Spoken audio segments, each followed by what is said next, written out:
This is Koringberg.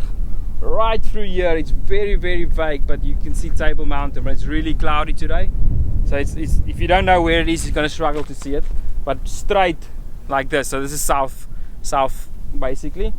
And then through here is Saldanha, so the west coast basically. So now we're standing about 680 meters. Eltenhoek was chowing some stuff. With the fork to be broken in. We're not going to use any tractors for the thing. Guys, drink a lot of water, it's going to be hot today. But we literally everything is that competition for the vineyards. So for me, the vineyards needs to grow. In your first year, this side is about 3 degrees warmer than this side. So this is Pinot Noir facing south. It's a little bit of you see a little bit of the sandstone, but then the more you come this way, the more it goes into these coffee cliffs. If you look over here, I always say the soils for your ankles is not always the best. It's basically iron, oxidized iron, kept together with clay, and that is what coffee clip is basically. In the Swartland, down below you see them more decomposed, so you see them in smaller, like these kind of things, these sizes.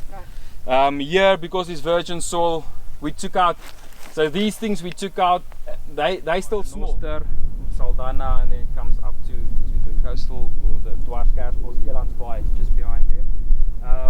Eben makes a wine called the Footpad, which is Matonshoek, which is just behind here, at the bottom of this mountain, basically on that side. And then Craig and Carlisle over there. So if you look towards that, they're behind there.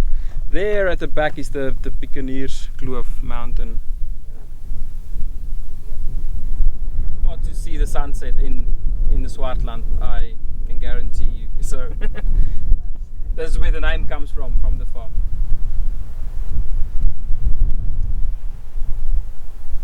So there's a lot more soil moisture retaining here.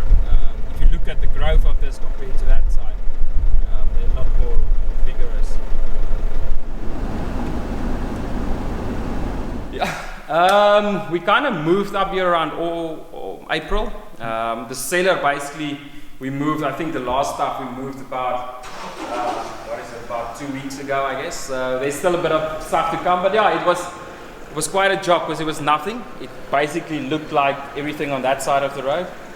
So you'll see if we had the place since 2016. So it took basically 2 years to get everything together and see what to do and do all the research on soils and climate, and I put up a weather station, so we did quite a bit of research on climate, because as I'll show you later, I'm planting Pinot Noir and Chardonnay in the heart of the Swartland. Really? So we're in the Swartland here, yeah? It's called Swartland at the moment. I'm busy with SARBUS, which is like the government, to subdivide it, to create a new wine appellation, wine of origin at least, because the climate is so different. I don't know if you saw, maybe your car's got a gauge, but normally it's about 6 to 8 degrees sometimes cooler than town, or than where Craig are, or the lower Swartland.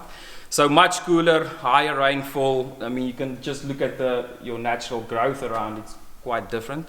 We're standing at about 650 meters right now above sea level. So you've got a little bit of altitude, it's obviously cooler. So we did quite a bit of research on soil, on climate, on cold units, on all those kind of things. And the conclusion, actually the main grape variety everything kind of pointed to was Sauvignon Blanc.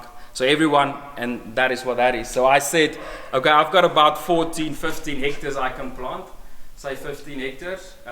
I'm willing to offer half a hectare for Sauvignon Blanc. So everything else is not.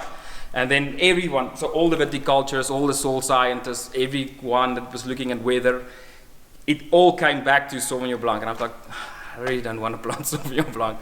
Anyway, so we planted Sauvignon Blanc at about 5,000 vines per hectare. So this is all getting little poles eventually next year. These are all hand farmed. So I sort of said this is my backyard. So in the evening I walk with the dogs and we pull out the weeds and stuff and we clean up the vineyard. So this is my little pet project over here. We'll see how it turns out. So hopefully they were right what they said.